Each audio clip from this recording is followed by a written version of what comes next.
చాలా వాడాడు ఆయన. Remember your maker, your creator, your manufacturer. ఎందుకు వాడాడు అలాగా? ఎందుకంటే జీవితానికి కర్త దేవుడు అని గుర్తు చేయడానికి వాడాడు.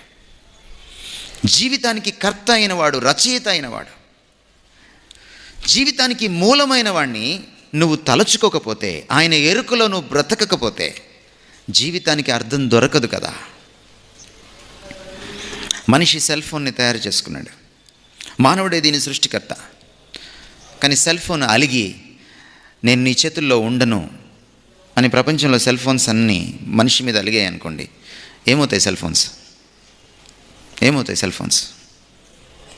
పనికిమాలినవి అవుతాయి, ఉపయోగానికి రావు. వీటన్నిటిని తీసుకెళ్ళి స్క్రాప్ వేసుకోవాలి, ఇనుప కొట్లో వేసుకోవాలి. అక్కడ కూడా పనికి వస్తే లేదో తెలియదు. ఎందుకంటే దీంట్లో అంతా ఇనుము ఉండదు, ప్లాస్టిక్, సిలికాన్ ఉంటుంది. అక్కడ కూడా పనికిరాదు. తూకానికి కూడా కనీసం ఒక పప్పు చెక్క కూడా ఎవరు ఇదేస్తే. పప్పు చెక్క కంటే హీనమైపోద్ది నీ జీవితం. ఒక సృష్టింపబడిన వస్తువు సృష్టికర్త చేతిలో ఉన్నప్పుడే అది పనికొస్తుంది. Please remember this principle.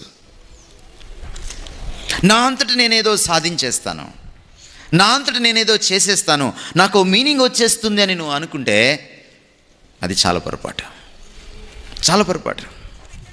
అది జరిగే పని కానే కాదు.